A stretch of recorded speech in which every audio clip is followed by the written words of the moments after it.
It's shiny. It's awesome. It's cool. It's a piece of hardware that I can give for my baby boy. Porque eu não comi nada antes. You know, absolutely. Hold on, I'm talking, brother. Hold on, I'm talking, brother. Hold on, I'm talking, brother. Hold on, I'm talking, brother. Hold on, I'm talking, brother. Hold on, I'm talking, brother. Hold on, I'm talking, brother. Hold on, I'm talking, brother. Hold on, I'm talking, brother. Hello, and welcome back to Hold On, I'm Talking, Brother. My name is Joe Greenwood, and you are listening to our UFC 273 preview of Volkanovski versus the Korean Zombie from Jacksonville, Florida. And Tom Ballum, I've got one important question, which is, how are you? I'm doing pretty well, Joe. It's nice to have some big fights ahead of us, because we were talking just before the pod. There's a bit of a dearth coming up, a bit of a wasteland to traverse until the next time. So we better enjoy this this weekend. This fine helping of MMA that we got. I mean, next week we do have Luque versus Bilal Muhammad, so that'll be cool. I think just after that we've got Jessica Andrade versus Amanda Lemos in the main event. So anyway, we'll save that for another time, listeners. Don't get too excited for that just yet. We have got some fine fights to talk about here, though, haven't we, Tom? I think both me and you agree that top three fights of this card are particularly impressive. Yeah, we were going back and forth on this a little bit earlier in the week, Joe, and you were saying that you weren't so excited about this card. Maybe it was a bit weak for a numbered event. Do you still feel like that? I'd say overall, like prelims, early prelims, is pretty weak. Like this is, I think it's not that good of a card. It's just that those top three are that good that I'm like 10 out of 10 excited for pretty much all three of them. Yeah, I mean that's it, Joe. Like you got to get your head out the gutter. You got to look at the highlights of this card. How much do you want to see Gilbert Burns versus Khamzat Chimaev? I mean, that's a 10. That's a 10 right there, Joe. That's a 10. That's a 10 right there. We're peaking. I mean, that's amazing. Interestingly, I don't know if you saw this, but obviously the UFC releases their countdown show, kind of promoting the fights, and they've got each of those three main fights on there. Khamzat Chimaev versus Gilbert Burns is way out in the lead. Nobody's watching the videos for the other guys. It's all about them. 3 or 4 times as many watchers for that. So wow, didn't realise Gilbert Burns was that popular, but fucking hell, pretty impressive. Anyway, Tom, we will get to those three fights very soon. But let's kick off. We're going to do our predictions, listeners. We will each go through the 5 fights on the main card, making our predictions for who will win. If we get the fighter correct, we each get a point, and then if we get the method correct as well, it becomes 2 points. 10 points potentially on offer for us on this card. And let's start with what is it is definitely a lightweight fight between Vince Pitchell versus Mark, formerly Madsen, the Danish wrestling sensation in a way. I mean, he was at the Rio Olympics. He placed at the Rio Olympics. He's a medalist. Absolutely, Sorry. He's a silver medalist, Joe. Not only that, but a world champion as well. Another one. That is so impressive to be able to be that good at wrestling from Denmark as well, which is not necessarily a wrestling hotbed.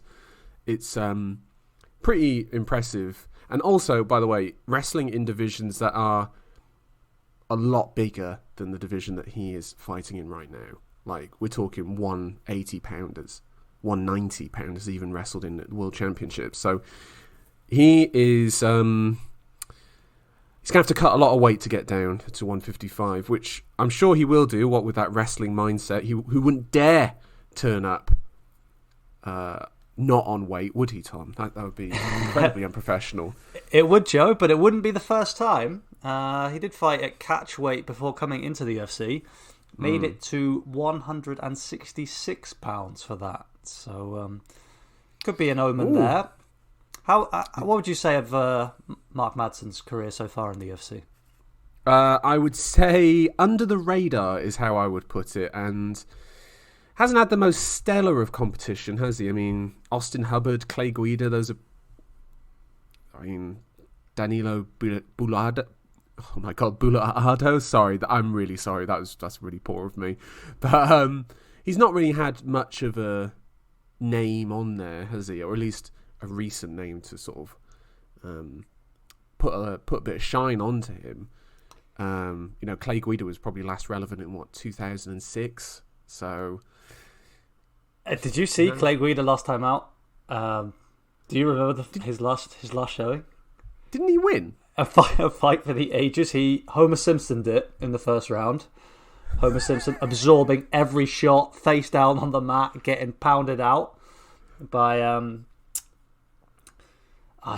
sorry, his name escapes me. You can't remember his name. That's how good it is. A tall jiu-jitsu specialist, a Brazilian, with no striking. About 40 years old.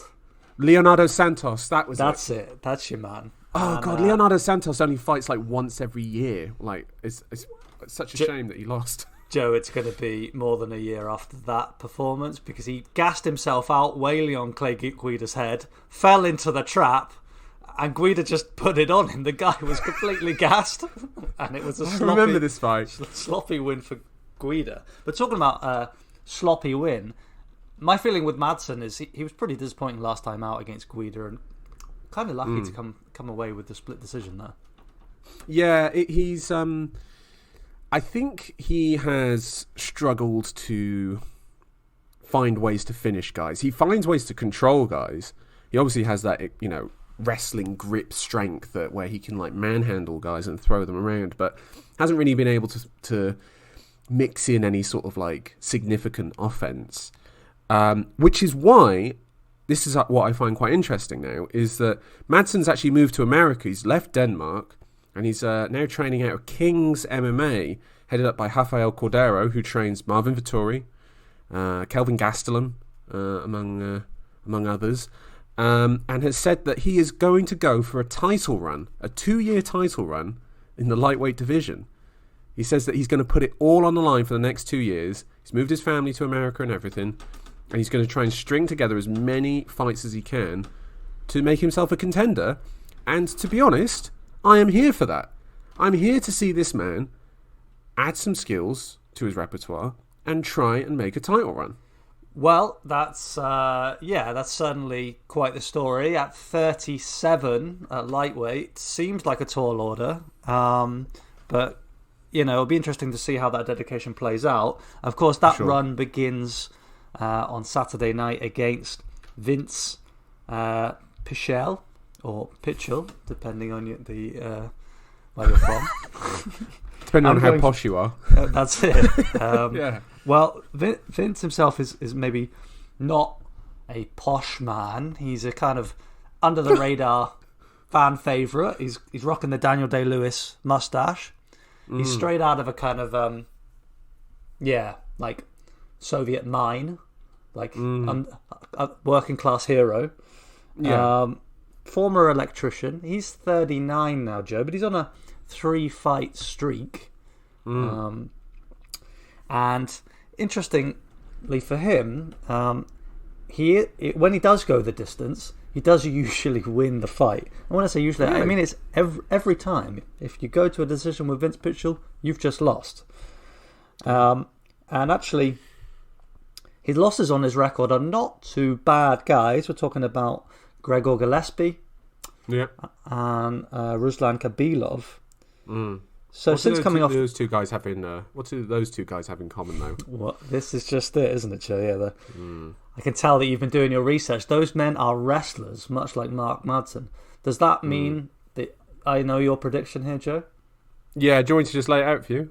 Tell me. Mark Madsen by decision. He's going to I think he's going to ragdoll Pitchell and just throw him around for 15 minutes, basically. I'd like to see some, see what he can do on the feet, see if there has been that improvement training under Rafael Cordeiro, but I think it's just going to be a case of take this guy down and do what you do best and try and get the finish from there. But honestly, I haven't really seen that much of a finishing ability from him, so that's why I'm leaning towards a decision. But Joe, the odds makers, they don't agree with you, so you've gone for a bit of a maverick call there. They've got this as evens. I think they watched the Clay Guida fight, Joe, and they've got some serious questions about Mark Madsen. Well, I know where I'm going to be putting my £100 then. That is really they're even. They're both evens. Evens. That's right. Yeah. Wow. So, let's see it. You heard it here first, listeners. Joe putting some money on the line there. I got to say, I'm here for that Mark Madsen story. You expect to see high-level wrestlers transition well into MMA. But last time out, Jay, he just wasn't there. He wasn't really able to implement much of a wrestling game against Guida, and it really was not up to much on the feet. So I think this is a big test for Mark. Nonetheless, I have kept the faith and gone for a Mark Madsen decision. Interesting. I think the only thing that I would say about that is that I know Guida is the age that he is, but he does have a wrestling background himself, so maybe that does play into it, whereas Pichel doesn't really have that. So I don't know. I think this is a pretty favourable matchup for Mark Madsen. Well, if it does go to the ground. Before you do put your money on there, Joe, I could also add that I believe Vince Pichel, he has had 5 fights in which he's been taken down more than once. 5 fights. He's only lost 2 of them. Really? So easy with that $100 there, Joe. Wouldn't want to see you going poor. It's bad enough losing all these championships. So I've defended there. I've parked the bus. That's a tie. Let's move on to Mackenzie Dern versus Tisha Torres. How hyped are you for that, Joe? Not very, but I mean, Mackenzie Dern's an interesting one, isn't she? Of just like clearly has like a lot of things that the UFC would want in a potential star, in that she is a attractive woman who has got a bit of a funky accent, changes on where she is in the world.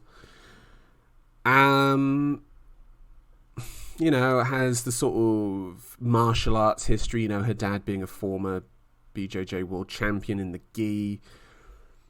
She went on a pretty good run as well before her loss to Marina Rodriguez in a main event, UFC Fight Night main event. I don't know if you saw this, but she said that she was actually injured the week before that fight and was going to pull out until Holly Holm actually pulled out the following week, and she didn't want to let the UFC down, so she just sort of toughed it out. A very convenient excuse, I'm afraid to say, for her loss to Rodriguez. But, I believe her that she actually had a jacked knee. And she's facing off against Tisha Torres, a sort of mainstay of the strawweight division. She's been in the UFC since she was 3-0. And get a load of this. Her second win in MMA was against Paige Van Sant, OnlyFans legend Paige Van Sant, and then her third win in MMA was over Rose Namajunas, which Rose obviously avenged many years later. Torres is currently on a 3-fight win streak, with a win over Angela Hill last time. And let me tell you, listeners, that Tisha Torres might have something that could potentially upset Dern. Tom, do you want to take a guess at what that might be? Well, there's a few things that I spot in Tisha's game that could make her a favourite here, but could it be her ability to get up off the mat or to defend takedowns? Getting up off the mat, having been trained at American Top Team, being able to do that wall walk off the ground, but also the fact that she's got a very low centre of gravity, which is good for takedown defense, which then added with the fact that Mackenzie Dern has horrendous takedown accuracy of 10%. So that's 1 in 10 that she gets. Not very good, I must say. But she does have... How many subs does she have on her record? Is it 7? Seven submissions for Dern. Yeah, I mean, if she does get you on the mat, she's pretty deadly from there. It would be hard to get up from there. But I think Torres might have the ability to stop her from taking her down, basically. It's just whether she's then going to be willing to commit to any sort of offense on the feet. Tom, how do you sort of see this fight? What do you make of these two fighters, I should say? I think these two are solidly middle of the pack. I would like to see Dern press on. I like what she represents in the sport, and I like to for the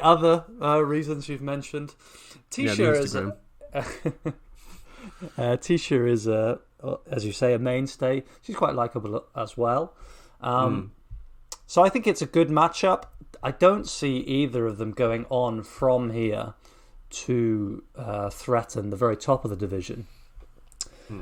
Torres, actually, the opposition that she's lost to is really the top, the creme de la creme. People who are putting a run together. Let me just read out a few names here, Joe. So yes, she lost that fight to Namajunas that you referenced. All right, future champ. She lost then after that to Jessica Andrade, future champ. Yep. She lost to Yetrin Zaychek, former champ.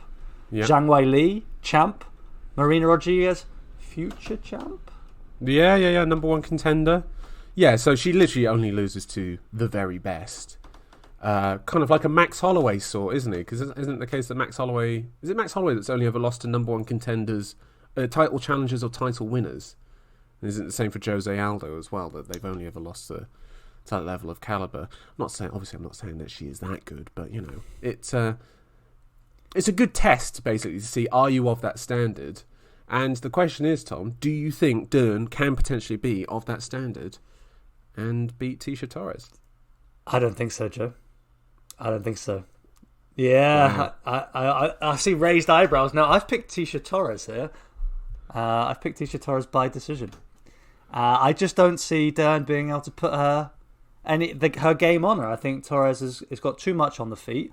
Mackenzie Dern is unfortunately sloppy in the striking department. It doesn't lead well into her kind of jiu-jitsu game. And actually, Dern has absorbed considerably more strikes on the feet than that which she's landed. I don't even remember the fight that she eventually won against Verna Jandiroba, but it was sloppy. That was a slop fest. It was a slop fest.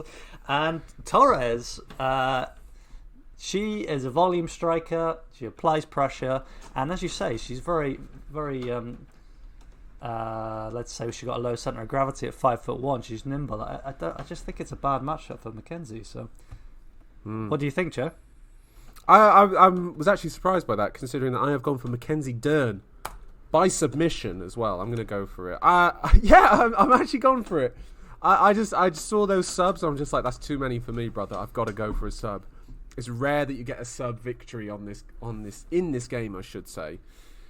And when that opportunity presents itself to you, I was even tempted to go with it for Mark Madsen as well, but hey, I don't want to be too greedy.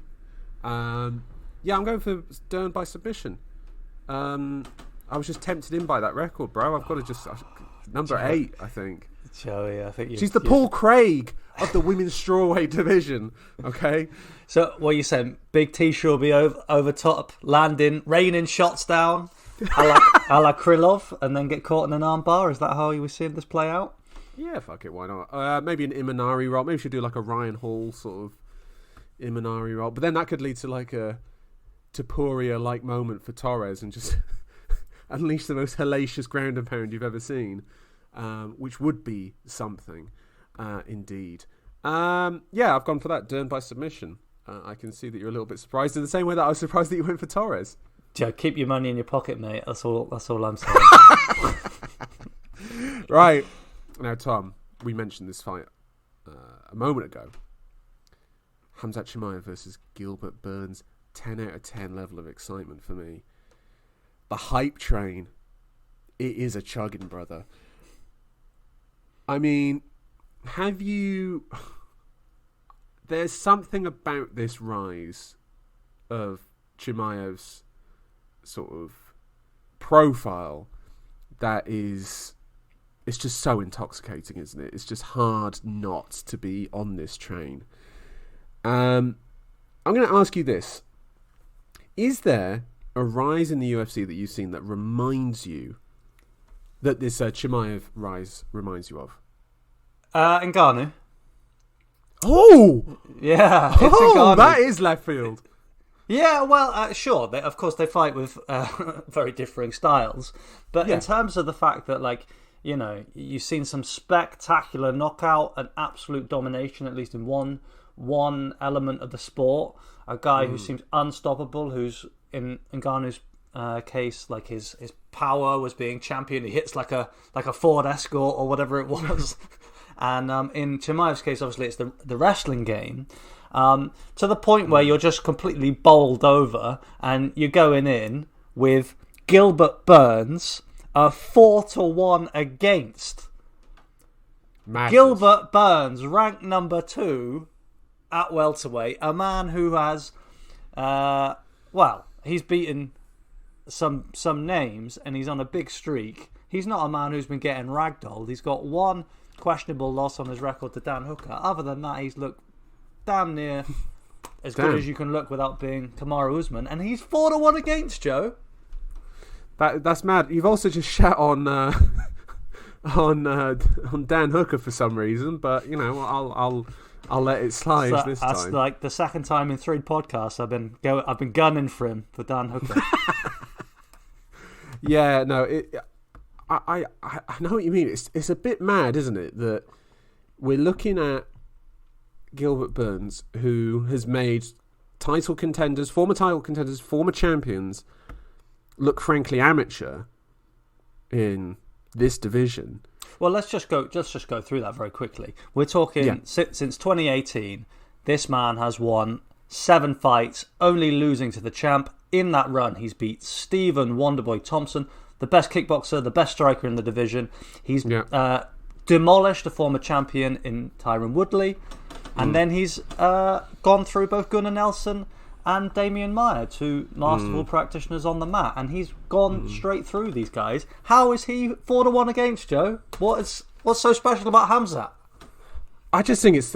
Do you know what it is? It's not just the fact that Khamzat Chimaev has had 4 fights in the UFC and he's had 1 significant strike landed against him. It's not just that he picked up the leech in his last fight, carried him to the side of the cage and was yelling at Dana hey Dana, take a look at this. I think it's just everything about Chimaev is so intoxicating to the fan base. And I feel like this is one of the few hype trains that I've seen where there's not much anti-Chimaev. You've not really seen it in the way that you saw it with McGregor, where it's just like, oh, well, just wait till he faces, Dustin Poirier, then he'll find out. Oh, he's going to face Chad Mendes, just wait, you'll see. There's none of that with Chimaev. There is absolutely no pushback to this bloke at all. He is, and I wonder, is it the persona and the history that's making this, or is it the guys that came before? Is it the fact that you're looking at guys like Khabib, who was just so dominant, that we see that in Chimaev, that's what we latch onto as well. We latch onto those similarities between those 2 guys. I mean, Luke Thomas did quite a really good video about this, about the parallels he sees between Chimaev and GSP. GSP leading up to the Frank Trigg fight, where it was like, okay, GSP had fallen short in a title shot, but then he built his way back up, and then he had the Frank Trigg fight before he fought Hughes again, and it was like, oh, Frank Trigg, he's top guy, whatever, and then GSP just absolutely dominated this guy. It was not even close. And the thing is that it's just something about Chimaev with his English, which is only to a certain level. Every 6th word is smash, every 8th word is brother.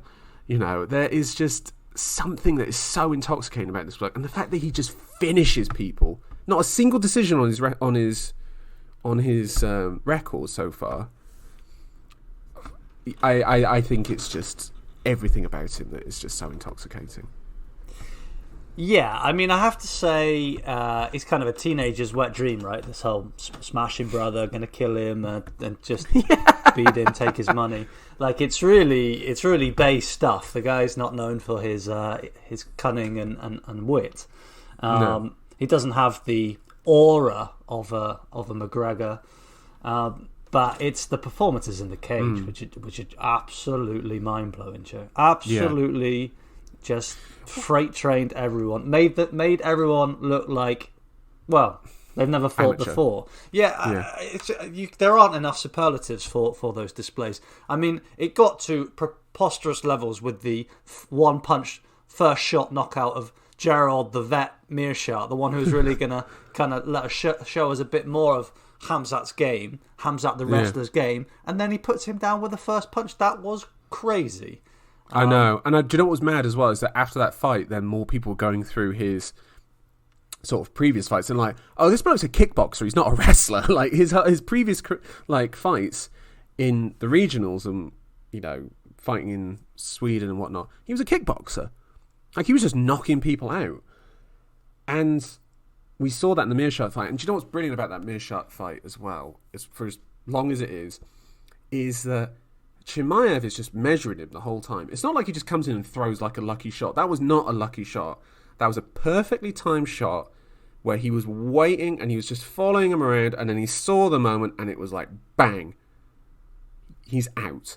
And then there was, I mean, technically he landed 4 significant strikes, but the 3 after the first one were completely unnecessary. And then when Meerschaert got up and it was a look of like, what just happened? Bro, you just got absolutely mollywopped and it wasn't even close. Like, and then the Leech one, where like, oh, it's the Leech, you know, he's tough. Like, yeah, maybe Chimaev will win, but it's not going to be. And then it's like, just absolutely manhandled him. It was terrifying, really just no one on his level, at least so far. And now we got Gilbert Burns. What can Gilbert Burns offer Chimaev that is going to cause him problems?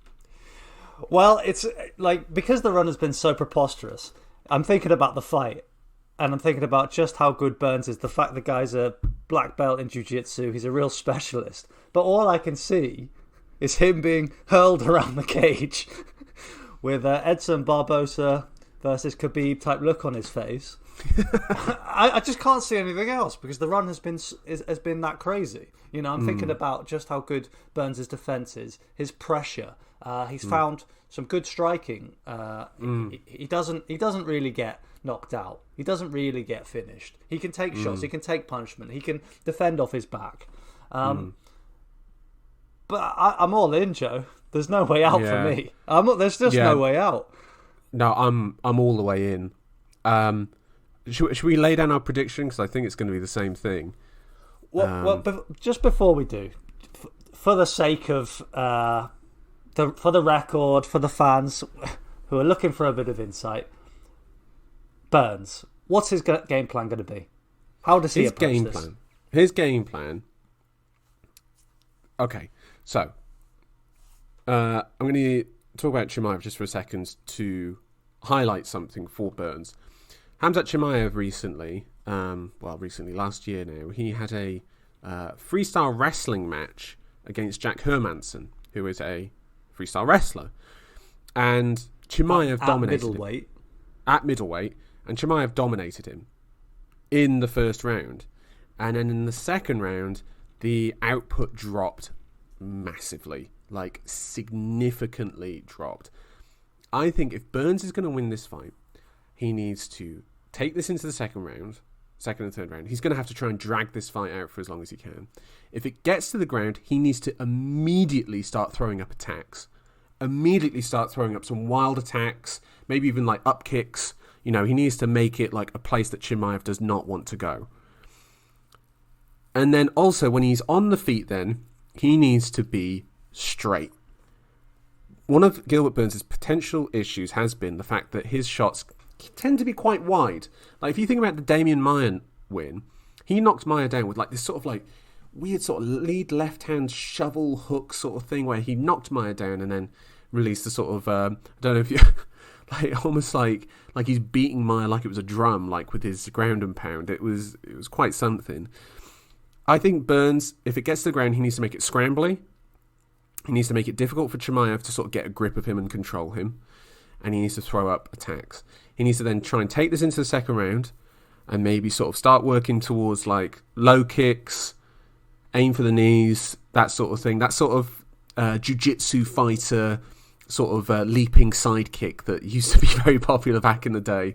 You know, the sort of, I think it was called like a mule kick sort of thing where it's kind of like when they're bladed and then they sort of throw like a downward kick. I think that's what he's going to have to do. He's going to have to try and like slow Chimaev down.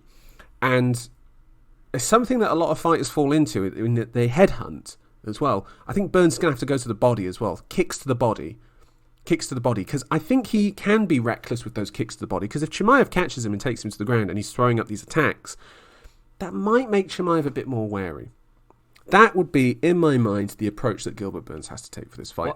What do you think? Well, I think what you're describing there, Joe, is exactly what none of Chimaev's opponents have been able to do thus far.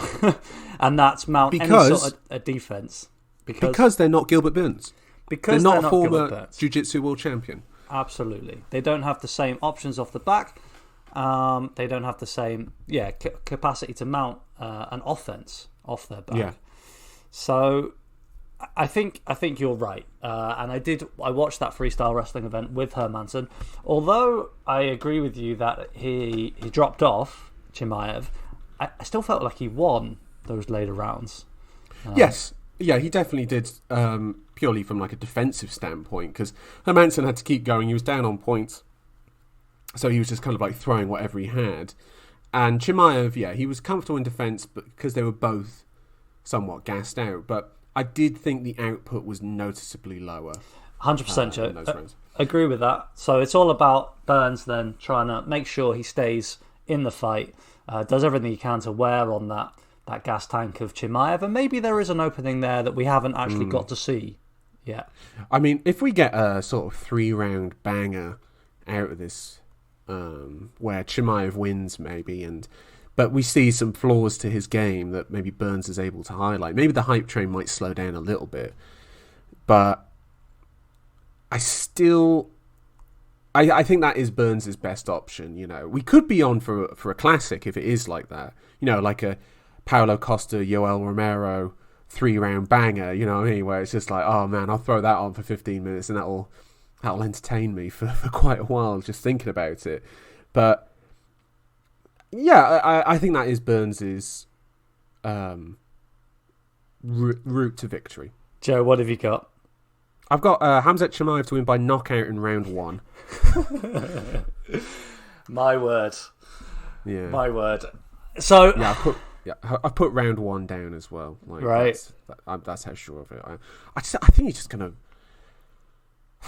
choo. I'm on the train, mate. Like I can't jump off now. Like, I'm shoveling coal in this engine. Like it is just. I think Chimaev might wreck him. Like honestly. What have you got? God, you look sad about it. I've picked Chimaev to win by decision. Wow. Yeah. Wow. Yeah. I think Burns survives where the Leech was not able to. I think he gets through from that position. And yeah, I looked at that fight against oh my god, what a blank! In the freestyle, Leech? No, Hermansson. Sorry. Yeah, that fight against Jack Hermansson. Yeah, and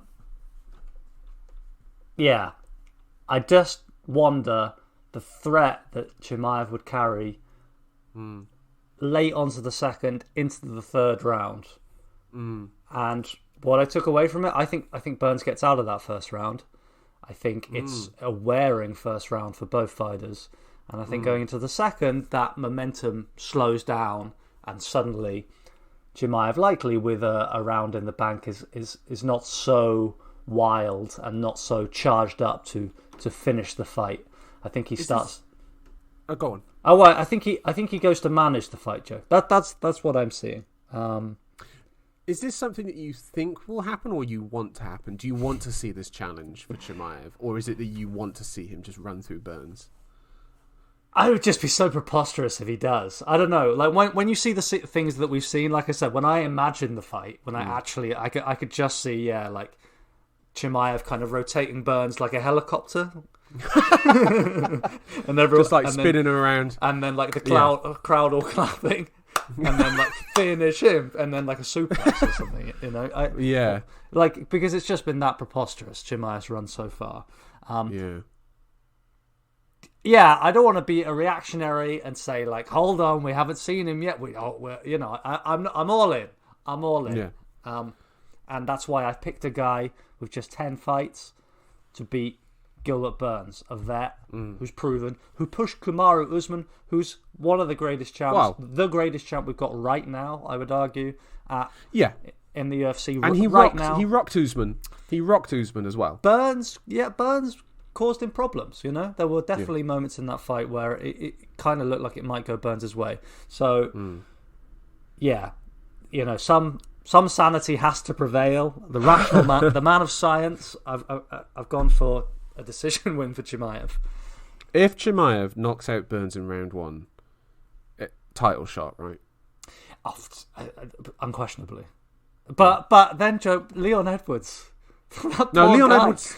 Leon Edwards has the next title shot. Joe, if you knock out Gilbert Burns in round 1, Leon Edwards, sorry, mate. You go back to Birmingham. Joe, you go back to Birmingham and you sit and wait until Chimaev's done with Usman.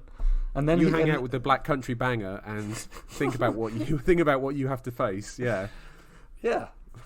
All right, fair enough. I still think Edwards gets the title. I mean, honestly, Joe, come on. Come on. Let's be serious. I'm telling you, bro. If he freight trains Gilbert Burns, you're going to be like, oh, well, he has to wait for Leon. Yes, bro. Yes, he has to wait.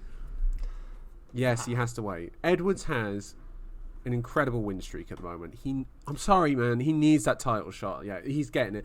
Dana's even said that he's getting the title shot next. I know what Dana says doesn't always go, but I haven't seen it. I haven't seen it signed. I haven't seen it. Do you think that Dana's getting ready to do the dirty? he's getting ready. I'm telling you, if Chimaev runs through Burns, we get to the post-fight press conference and Dana's there like, wow, we offered the fight to Edwards, he's not ready. Chimaev, he's right here, he wants to go, he wants the fight next week. We're going to be watching that. We're going to be watching Usman versus Chimaev, and rightly so in my opinion. I'm sorry, Leon. I'm sorry. I really think you deserve it, but in that scenario, it's got to be Chimaev. But if it's a decision win for Chimaev, that's not enough. So you're saying a fight with Covington? Colby Covington. Yeah.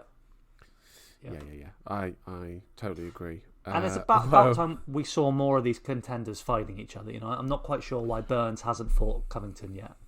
Well, it's because Covington doesn't want to fight contenders. He wants to fight Dustin Poirier. He doesn't want to fight Vicente Luque. Do you know what I mean? Like that's why we're getting Mohamed Luque too. Like, also, I feel like, by the way, if this goes to a decision and it's a scrappy fight, and you know Chimaev squeaks it, but you know he's slightly hanging on at the end or whatever, I feel like he falls behind the winner of Luque Mohamed then in terms of the rankings as well. Like I agree, that's how it should be. Well, not Mohamed. I think Mohamed wouldn't have done enough for me. Just to not with taking Luque's win streak. No. Okay, fair enough. Not for me. But Luque, yes, if he beats Mohamed again, which I really hope he does, I'm putting that out there for you right now, Vicente. I really want you to win that fight, please. Yeah, me too. Yeah. Okay, fair enough. Right. Well, let's talk about maybe the most contentious rematch that you can have in the UFC right now. Aljamain Sterling, the Bantamweight champion, he is the Bantamweight champion, is defending against the interim champion, Petr Yan. When they last fought, just over a year ago, Yan was defending his title against Sterling, and he lost that fight via disqualification. We will get to that in just a moment. But Tom, I have a question for you. 2 questions, I should say. When was the last time you watched that fight? It would have been close to the event itself, so it's not fresh in my mind. What is your memory of that fight? My memory of that fight was a little bit contrary to the commentary team, in that I had Sterling coming out on top in the first round. I remember that. He was really blitzing him, and Yan was taking his almost patented stance of kind of working out what was going on. Then it seemed to me that Sterling noticeably started to wane as the fight went on, and I had Yan winning every round after that, and working towards perhaps finishing Sterling before knocking him down, and Sterling taking a position, one knee down, and Yan just losing his head totally and kneeing him. Well, we'll get to that that DQ in just a moment. I rewatched the fight last week, and the first round is Sterling's best round, and I'm still not convinced he won it. He had a massive amount of output in which he was landing on Yan, but quite pitter-patter shots, really. It was just a hellacious amount of output. Landed a big knee, which slightly rocked Yan. But Petr Yan, when he's in defence, his hands are up, protecting his head and whatever else, and everything was basically on the arms. Not much was landing clean. And Petr Yan actually got a knockdown in that round. He knocked Sterling down with a combination. And got 3 takedowns, if I remember correctly, in that fight, in that round as well. A couple trips. Yan, yeah. Aljamain Sterling attempted 10 takedowns in that fight, if I remember correctly. And he got 1 in which he got about 10 seconds of control time. It was not a good performance from Aljamain Sterling in that fight. I remember watching it and thinking, this is not going well for him. And there was a moment, I believe, at the end of... Oh, by the way, Aljamain Sterling in that fight was 1 successful takedown for 17. 17 attempted with 1 landing. Whereas Yan was 7 for 7. Yan in that fight really put it on Aljamain Sterling, and it was pretty severe beating from the 3rd round onwards. So the other thing I just want to check in there, and that is that my recollection is also that people were quite dismissive of the way that Sterling approached the fight. They feel like he kind of spent himself in round 1 and kind of maybe got caught up in the occasion. To me, if I'm coaching Aljamain Sterling, I'm watching tape on Petr Yan. I'm certainly not saying, all right, just go easy first round, you're going to need your gas tank later on, because, you know, Yan's going to wear, he's going to get slower, and you might pull away in the later rounds.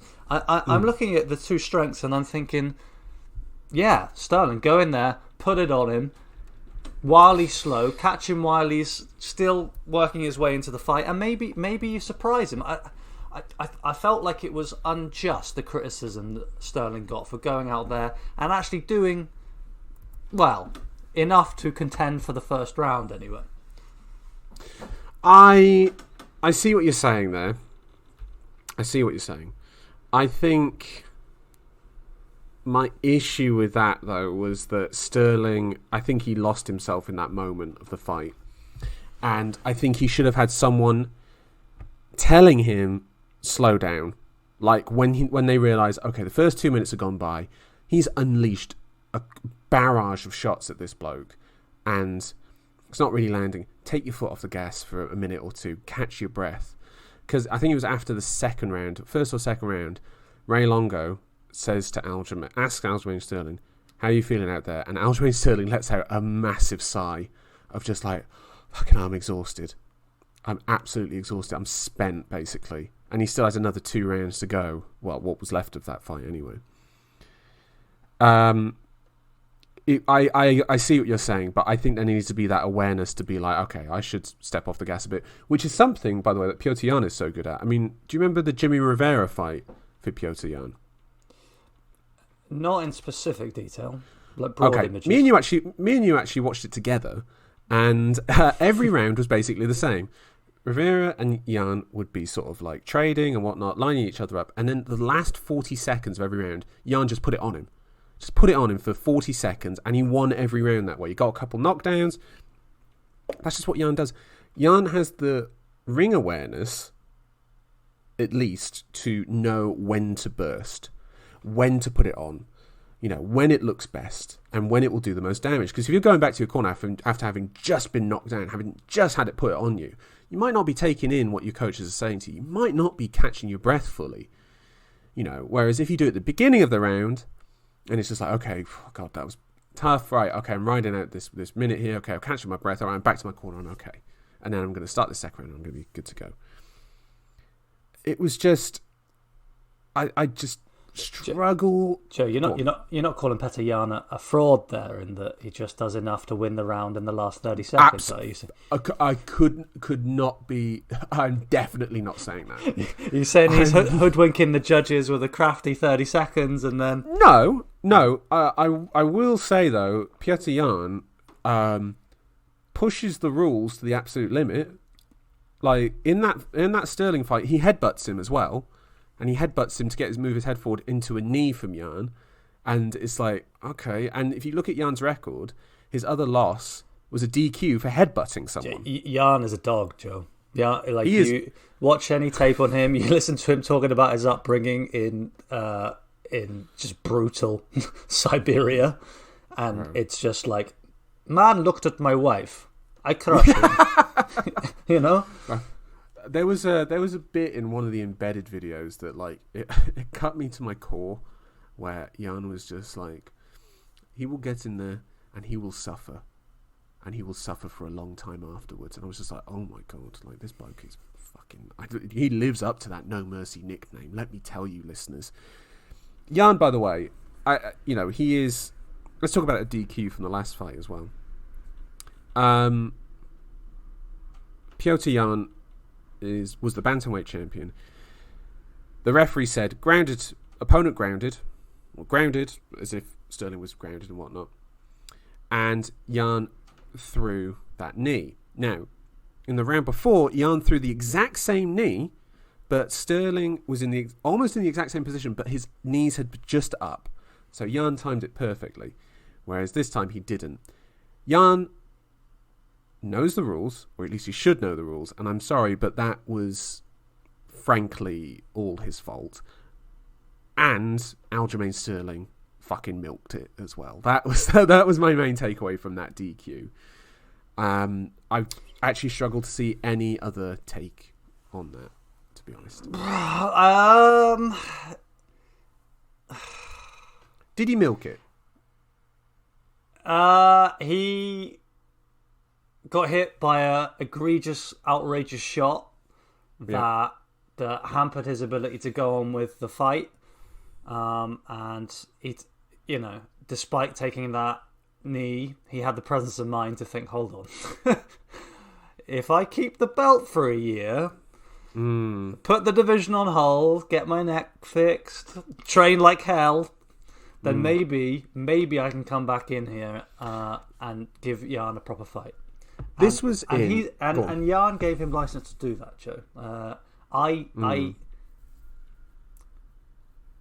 don't think you should become champion off of a knee like that. But let's say that Sterling was winning the fight up to that point. Let's say that he was putting it on Yan, and then Yan did that. Well, then you would call him the legitimate champ, wouldn't you? It might be that Sterling could have found a way back into the fight. Obviously, that seems preposterous. He was losing it. But I just think, you've got to disqualify Yan, and Sterling has to become the champ. I mean, when I was watching it last week, I realised something, which was it was in the Apex, and obviously there's no crowd there, and Joe Rogan and Daniel Cormier are saying at full volume, oh, if Sterling just stays there, he'll become the champion. I'm sorry, bro. He fucking took a dive. He dived his way to the championship. However, he should not have been in that situation. The referee, by the way, did the absolute right thing of bringing the doctor in, checking him, and he's just like, this guy can't continue. He was just like, Aljamain, how are you feeling? Whatever else. He was checking on him, blah, blah, blah. And he's just like, no, I've got to stop this fight. You're saying that Sterling acted then? He was just like, he wasn't hurt at all. He didn't take any damage. Of course he took damage. Of course he was hurt. But bro, he had 3 minutes to recover from it.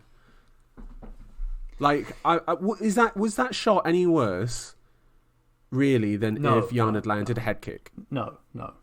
But okay, so are you saying then that Sterling should have fought on?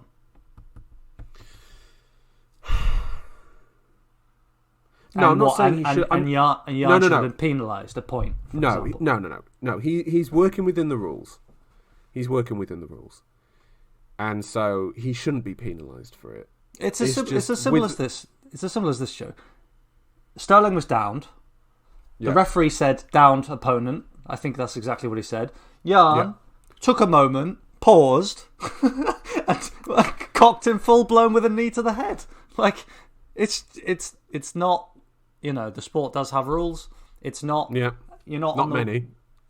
Route not home many from Siberia or whatever. Somebody's not looked at your girlfriend the wrong way or whatever, wherever that behaviour has come from. I think the referee has to intervene. I don't know how you deal with that.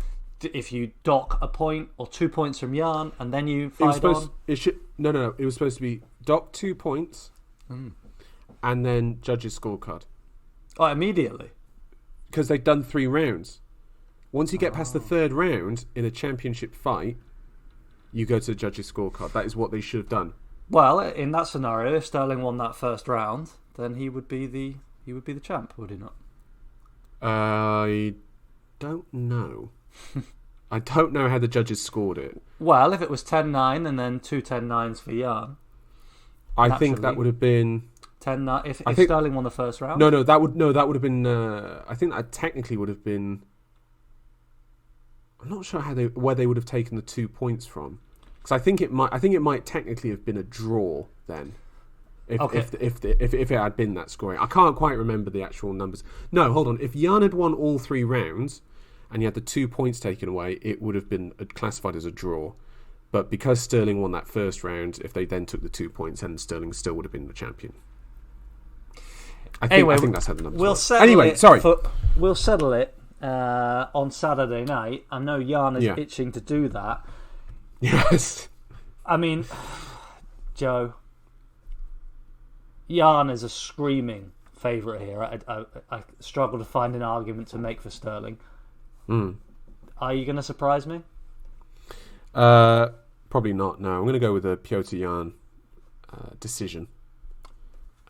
I think Sterling will be able to take it that far.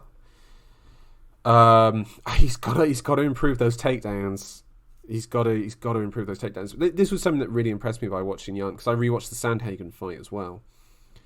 Yan, when he's in defense with the hands up and whatnot, he is also combining attack as well. So it's like, when he's got his hands up around his head in that sort of classic boxing stance, basically if you throw a straight punch, it's going to be blocked on the arms. So if you throw a hook, then he's basically just got a straight line to your head from there. And then also if you throw it to the body, you're also opening your head up for just a straight shot from him. Also, if you go for a takedown, he can just post off of you like that with just one arm. His defense attack combinations are tremendous, and I just don't think Aljamain Sterling has the variety of attack on the feet to bother Yan that much. Considering how good Corey Sandhagen is, and we both had that as the fight of the year, and that is the fight of the year, bro. That was the fight of the year last year. I just don't see Sterling having the skills and defense to stop Yan. And I think it could be quite a dominant decision as well. I don't think you can conclude anything else other than that. I agree wholeheartedly with everything you said. In that Sandhagen fight, just to draw on that, I mean, the end result of that was that Yan had the measure of him and was pulling away. You could watch 5 more rounds of that, and I think Yan would win all 5 of them. Yeah, absolutely. Which was truly amazing. There's not enough superlatives to describe Jan's all-around game, really. And I have also picked him to win the fight. It's unbelievable, by the way, that Yan is less of a favourite than Khamzat Chimaev to win the fight by... Yeah. To win the fight by decision. Damn. Wow. Okay, fair enough. So we both picked Yan by decision. I think that's, to be honest, quite an obvious one to pick. Sterling's been away for a year. Yan has actually been training and had a fight in which he faced Sandhagen, who had been on a good run, even though he had the loss to Dillashaw, which I still had Sandhagen winning. He won that fight. Right. Main event time. Alexander Volkanovski versus Chan Sung Jung, aka the Korean Zombie. And Tom, I don't know if you know this, but the Korean Zombie is one of my all-time favourite fighters. I love the Korean Zombie. I am delighted he's getting a title shot. The Holloway third one can wait. Max, you can wait. You fucking ducked it. And TKZ stepped in like the beast that he is. And here is my question. Oh, go on. Well, let me jump right in there, Joe. Does the Zombie deserve this? Yeah, he deserves it. Of course he deserves it. What are you on about? Does he deserve it? Why wouldn't he deserve it? Well, see, now... Ranking wise, does he deserve it? Well, I think... I don't want to upset you here, Joe, but I think I'm going to. You're not, but go on. I feel like Zombie is overrated at rank 4. I feel I feel like guys like Arnold Allen, Calvin Kattar. What? Yeah, I feel like they're ahead of him. I'm not seeing it. Zombies was absolutely demolished on the feet by Brian Ortega in Korea. In what was a sensational display by Brian Ortega. No, it wasn't. That was on Fight Island. Oh, apologies. I thought it was in Busan. Yeah. I've got it in my... It was supposed to be in Busan. But then obviously COVID hit and yada, yada, yada. Anyway, go on.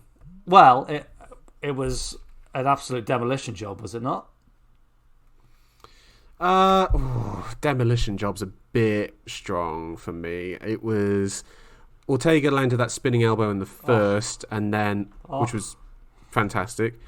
And then it was basically a sort of kickboxery sort of point fight sort of between the two of them, and I don't think Zombie even knew where he was because of that elbow. So yeah, I mean, obviously he deserved to lose that fight. But he was knocked out by Yair Rodriguez.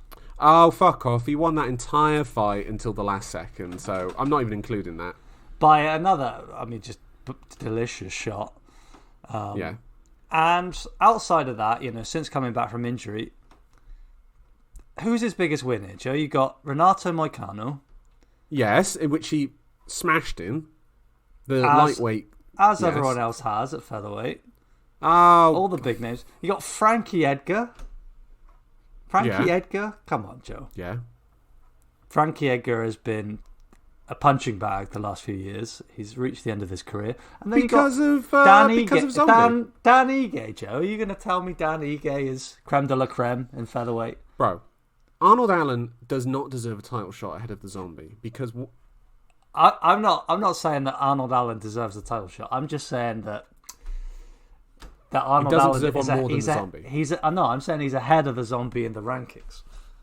Maybe now after the Hooker win, but this fight had already been arranged, so I'm sorry, bro. Like, I'm not having that. Where? By the way, where is Arnold Allen ranked?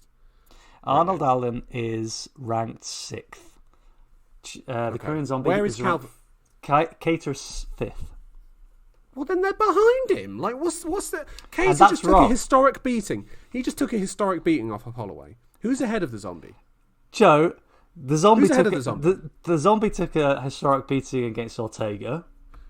He wasn't a historic beating. He got mashed. He lost every round. He did lose every round, but he wasn't absolutely mashed. No, he wasn't. He got outclassed on the feet by Brian Ortega. Ortega. No, I'm not having that. So, Joe, I am sorry, mate. I know you love him, and of course he has attained this status, and he's a true... The circumstances of this card requires the Zombie to step in. Yair Rodriguez had just lost to Holloway. And he's lost clearly to Holloway. Ortega got fucking his shit filled in by Volkanovski, so no.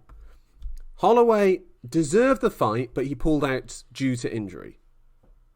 So who is left to step in?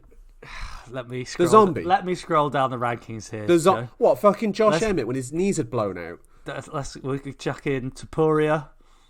No, not Topuria. But he's 15th, and he's a lightweight now apparently. So, no, I'm saying that to get you back up. No, I mean, look, in the circumstances, okay, yeah, But when you look at the strength of competition and the resumes of guys at, for example, welterweight, bantamweight, and you look at the names at the top there,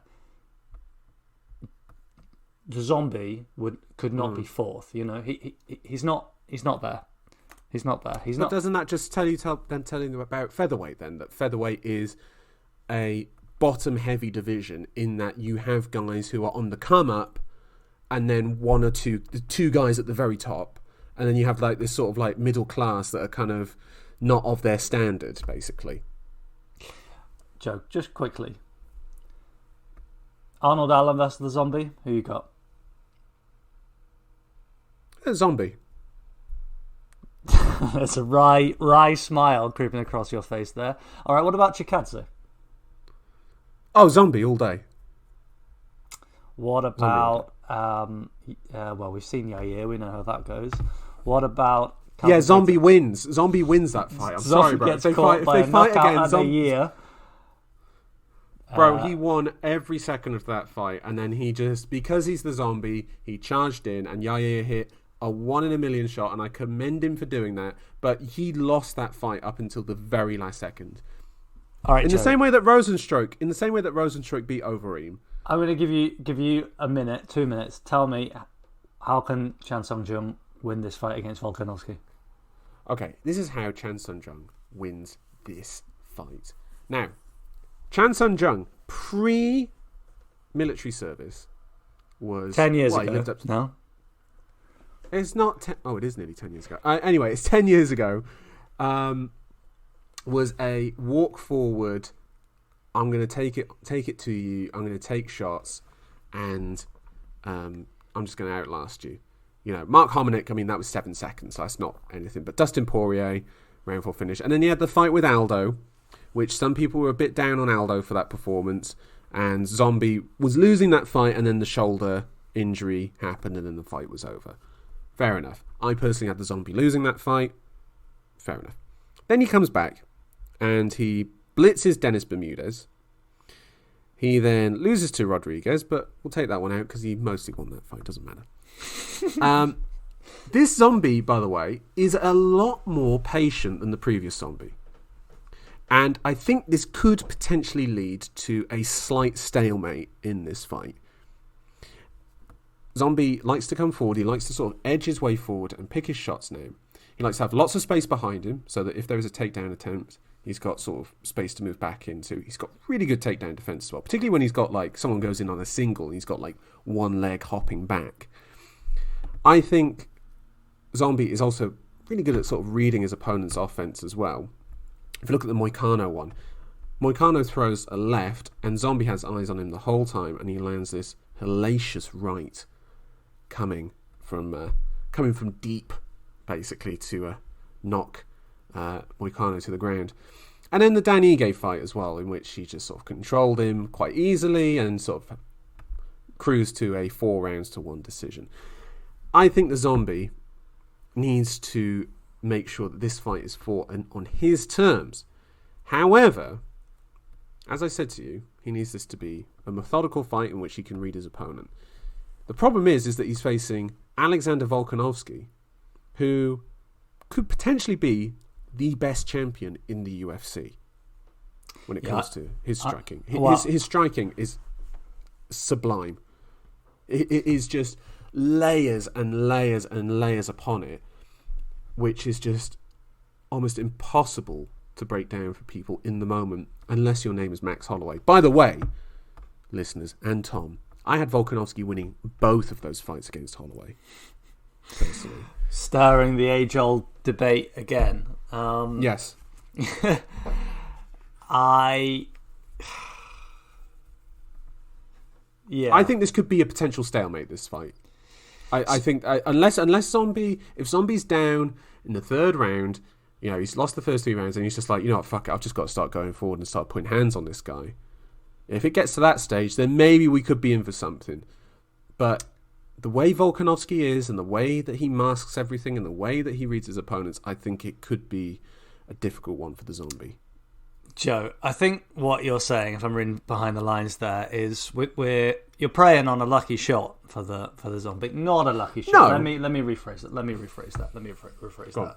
I think when people we're talking about this fight and they're talking about Chan Sung Jun's chance, they're talking about the fact that he does have knockouts on his record. He does have heavy hands. He is the bigger man, and we know he can take a shot as well. When you say bigger, you mean height? Yeah, because Volkanovski is a fucking shithouse. That have you seen some of the embeddeds where he's just training in his room? The guy is he's wide. Yeah. He is wide. He's the thing is though that Volkanovski's height can also be in his favour. So I know that when you're the shorter fighter and you're punching, you've got further to go because you've got to punch upwards. But what that benefits you is that when a guy's punching down, he also opens his chin up, basically, because he has to open himself up. Whereas if you're punching up, you've got your arm protecting your head. And your chin is tucked. It's tucked. Yeah. It's tucked. It's naturally tucked because you're having to go upwards. So that will add to obviously making him a harder target to land on. I think what Zombie has to do is look at the first 2 rounds of the second Holloway fight and basically try and replicate that as best he can, and enter zombie mode basically and try and just put hands on him, which he'll definitely have to do if he's losing this fight. Tom, do you want to... Oh, I've got a couple questions here. What is the best win for this division? What do you mean by that? The best win? For the future of the division? Yeah.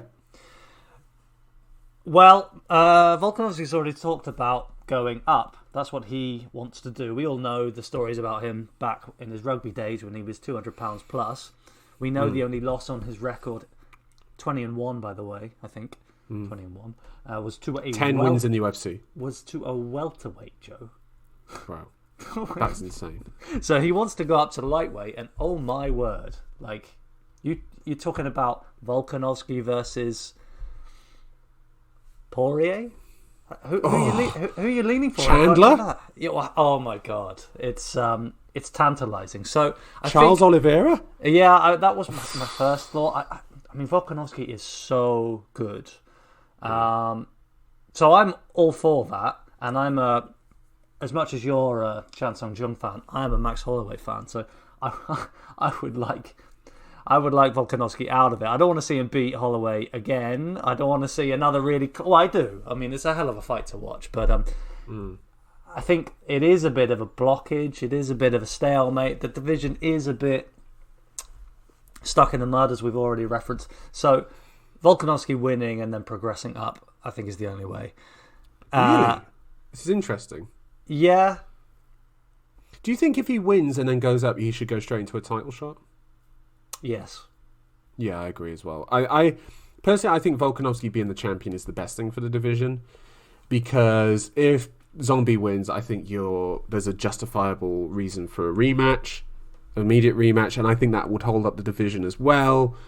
And also, there's just something about a guy standing at the top of the division and saying, "I'm the fucking man who wants it," that I really love, and particularly when it's guys who are this talented, and it's like, who is going to be the guy who figures him out? If Volkanovski wins this fight, is he the second greatest featherweight of all time? This conversation coming round again after Holloway. Just a quick thought. Was kind of crowned, and then over the years has kind of had that crown. Well, he was crowned taken away. He was crowned as the greatest featherweight of all time, which is bollocks of the highest order. I mean, the accolade I'd want to give Volkanovski right now is that, Kamaru Usman is the most dominant champ we've got. He's the man. I've already said that. But Volkanovski's next for me. I've got Volkanovski ahead of Adesanya, for example. Yes, same. And a win here further cements that. I fully expect him to go and win this fight. I'm going to say it right now, Joe. Volkanovski, by the way, the biggest favourite on the main card. Is he? Yes, he is. And I think rightly so, personally. Yeah. I think, and now this is really saying something. You take up the defence of this if you want, Joe. I think this is a tougher ask for the Zombie than beating Petr Yan is for Sterling. That's how I see this fight. That's how I'm seeing this fight. You know what? I will give that to you based purely on how good Volkanovski is, and the fact that he's beaten Holloway twice. You know, I'll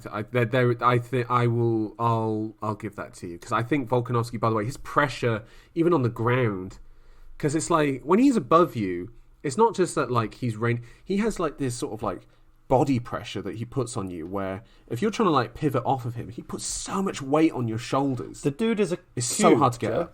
He's a cube. Yeah, he's just he's outrageously powerful little. He's a power dwarf. He's anyway. Power dwarf. Wow. Power dwarf. Volkanovski wins by decision. Show me the power dwarf division. Let's go. Right. Volkanovski by decision for me. This is I love the Zombie. I love the fact that this is going to be his last title fight. Dare to be great, Zombie. Dare to be great. And you know what? I think this could be potentially a stalemate. But if Zombie goes into that mode, could be on for a classic here. Could be on for a classic. We'll see what how that turns out on Saturday. I mean, Volkanovski, he likes a scrap. He does like to he bang. Loves it. He loves it. He loves it. He's an absolute geezer. He could be your next door neighbour, but he's not. He's the featherweight champion of the world. He could be just some lad down at the yard, the brick house, the site. He could be a labourer, but he's not. He's the featherweight champion of the world. And if Zombie wants to go, Volkanovski will indulge him. Yeah, so he will. That sounds do you remember the Mendez fight for Volkanovski? Where Mendez it was just started banging, and Volkanovski was like, "Let's go." And it's great. And in that, Mendez did land a couple of shots. He did. He did. Volkanovski, the little lad box he is, he just shrugged it off. But of course, when you're fighting that kind of fight, only men like Cody Garbrandt know it just takes one shot, Joe. When the mist comes down, when you're swanging, even the best can get caught. So I do hope there's a bit of that. It's not just a comprehensive domination without winning any rounds 10-8, like it kind of, 50-45, which is what I'm expecting. Yeah. Right. Let's very quickly, let's talk about the prelims. What is a fight that stands out for you on these prelims? Well, we made reference to Ian Gary, one fight into his UFC career. He's headlining the prelims. Madness. Well, I think the UFC might have plans for this boy. Yeah. I agree. I think he's a skilled fighter. He's ended up at Sanford MMA, which is training under Henry Hooft, where Michael Chandler fights out there. Gilbert Burns. Kamaru Usman trained there for a long time. By the way, Usman was training with Burns for this fight. Which is mad. I've seen that with the headline, like, terrified Usman, prepares Burns to remove challenge of Chimaev or whatever. I think they are training partners. I think that's natural. I don't know. I can't say I'm so hyped for Ian Gary right now, but go out there, son. Keep it going. Paddy Pimblett style. Yeah. You can win us over. I guess the fight for me that I'd pick out, and it would be without a star on it, not with any exclamation drawn under it, but the only other kind of high-level fight here would be high-level. I mean, noteworthy would be Tibura versus Rosenstruik. Yeah, can Rosenstruik start to rebuild his streak? Let's see if he can do that. I mean, personally, yeah. I've got Tibura. I'll go with Rosenstruik for that one. I think he's a more well-rounded striker. Joe, let's get on to the news. Let's get on to the news. We'll go through it very quickly. Curtis Blades, a couple of weeks ago, smashing Chris Daukaus. Brother don't need no wrestling. No, he was just like, I'm just going to fucking bang this fucker out. It was brilliant. And then I love, by the way, Cormier trying to stir shit afterwards, going like, Miocic is here. And Blades turning around. And I love Curtis Blades. I will forever be a Curtis Blades guy. And the fact that he's got a speech impediment and he stammers a little bit, and instead of talking shit, he's just like, Stipe, I respect you so much and it would be an honour to share this cage with you. And it's like, I love that so much. That is Curtis Blades to a T for me, which is He's not going to pretend to be some fucking Hollywood star style, shit talker. He's going to go about it his way, which is, I'm going to get you in there and smash you. And, I would be very much up for that. And apparently they used to spar together as well, didn't they? Well, they have sparred. Yeah, I mean, good on him. I think there are other matchups for Blades there as well. I mean, he's right there. He's right there. I think this was a pretty catastrophic loss for another up-and-comer there in Dorcas. Shouldn't have taken the fight, Joe. You don't fight Blades. Avoid Blades. No. Come on. Yes. Yeah, you try to avoid him at all costs. Dorcas now in that sort of Tuivasa stage of when Tuivasa got initially cut, just like, maybe you should slow down a little bit. The hype train derailed, Joe. Flyweight title contender appearing in Kai Kara France with a win over Askar Askarov. What a fight, Joe. What a fight. I loved this. I loved it. I loved this fight as well. So I loved this. The thing is, Kara France, I guess he'll always be a perennial just underdog. I always pick the other guy. And Askarov has been pretty impressive, pretty dominant. Again, with that kind of Sambo, top-heavy game. Another man at the Caucasus. We've seen it a million times over. We've referenced the likes of Chimaev, Khabib, and went in there and was just all over Kara France in round one. Close to choking him out. Took a triangle on his back. And then, Joe, round two. My God. What a momentum shift. Yeah, incredible. Suddenly, I mean, just to sum it up for those who didn't see it, Kara France, he was able to fend off a couple of takedowns, and then he started letting them hands go. Askarov's face, his expression just changed totally. And he didn't like it. He did not like that at all. And suddenly, it was very risky for Askarov to put that pressure on to shoot, to get in. And Kara France was ready for him by the cage. He was ready for Askarov. Great fight, and well done to Kara France. A big upset for me, and he should be fighting for a belt next year. Yeah, next title shot for me. Drop the Moreno fight. Go straight to Figueiredo. Figueiredo says he wants the Kara France one because he doesn't want to reward Moreno after he was racist towards him. And fair play for Figueiredo for taking that stand.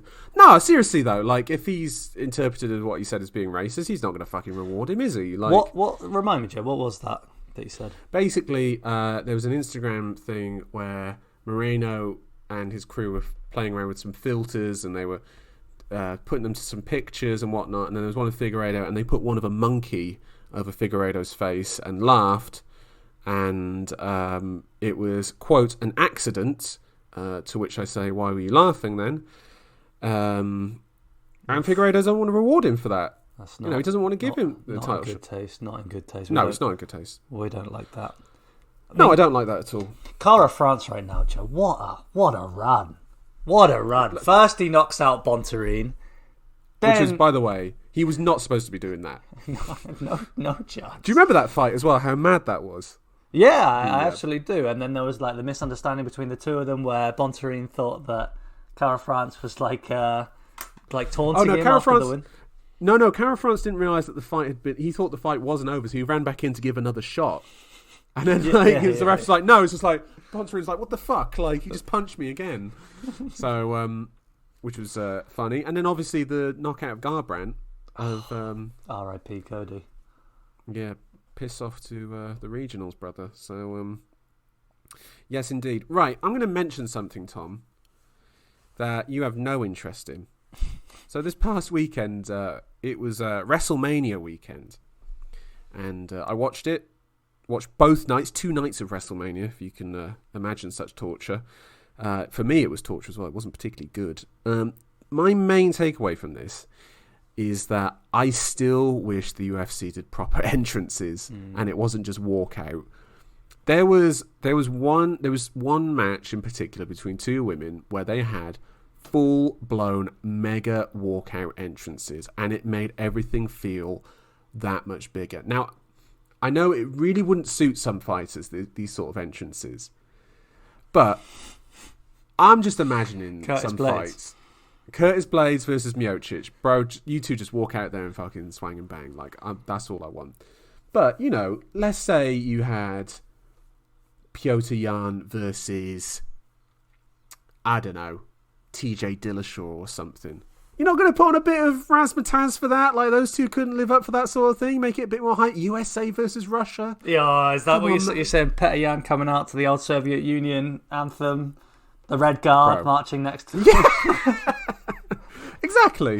Exactly. Something like that. You know, or, you know, Adesanya, if he faces, you know, I don't know, maybe Alex Pereira, you could do, like, some cool entrances. I'm not saying that every fight deserves these sorts of things, but, like, I sometimes just wish, and particularly when I watch Pride shows back, and I'm just like, you know, guys were getting like these really cool entrances, and people were really getting into it. I don't know, like I still wish that the UFC did the proper entrances. Are we saying like Adesanya in Australia? Yeah, but I'm saying more. I'm saying more than that. I say full stage, everything like that. But I know why they don't do it, which is you lose seats. You have to lose seats to do that, and it's like the UFC want to optimize every single seat possible. They want guys just to go out straight away, keep the show rolling. But yeah, I'd like a little bit more razzmatazz every now and again. So I'm pretty sure I could sign up for that, because I think about Adesanya in Australia. Obviously, I still look back at Conor at the Garden. You know. Yeah. It builds it. It really adds to the occasion, the atmosphere. You could feel the crowd. Oof, it's delicious. But like there are certain fighters who really could live up to those entrances. Like we're saying, Conor and Adesanya, but people like Joanna, you know, people who can really sell an entrance and whatnot. And it's just like might force their opponent to sort of like open themselves up for a bit more personality. Like these are things that sell people. You know, Masvidal. Yeah, you know, yeah, absolutely. Covington, yeah, like, yeah. Damian Maia, totally sell like an inch. Yeah, yeah, exactly. What was the story, by the way? Was it Machida, that entrance that made you cringe? He was coming out to Game of Thrones theme tune. No, but what was the story? Wasn't it you telling your missus, you're like, I love this guy, he's the best, you got to watch him, and then he came out to the Game of Thrones theme, you're like, oh my god, like this is not what I wanted. Yes. Still disappointed about that, Lyoto, but I've forgiven you. Anyway, listeners, we're going to just run through the picks just quickly. Pichel versus Madsen. I think we both went for Madsen by decision. We did. Dern versus Torres. Tom, what did you pick? I picked Tisha Torres by decision. I went Mackenzie Dern by submission. Burns versus Chimaev. I went for Chimaev knockout round 1. Rational heads prevail. I went Chimaev by decision. And then Aljamain Sterling and Petr Yan both went for Yan by decision. And Volkanovski versus Korean Zombie both went for Volkanovski by decision. Listeners, thank you for joining us for this mega episode. It was never my intention to go nearly this long. But fuck it, we did. Because those top 3 fights, much like L'Oreal, because you're worth it, because you deserve it, whatever the fucking tagline is. Sorry, my language on this episode has been appalling, and I must apologise for that. We're going to get that like little explicit little tag, Joe, like look, a Limp Bizkit album. You've lost, I don't know how many in a row now. You're on tilt. You're in a bad place. I forgive you. I know. I'm sorry, mate. I'm sorry. Yeah, Tom, I will speak to you next week. And I can't wait to lord my victory over you. Mackenzie Dern by submission, man. That's an easy 2 points right there. This is getting like Meatball Molly versus, what's her name? Andrade. What was her name? Not Andrade. Thingy. She's dead now. It doesn't matter. Anyway, listeners, thank you for joining us. Thanks, everybody. Yes, and we'll be back next week to break down this card after the fact. And yeah, Tom, speak soon.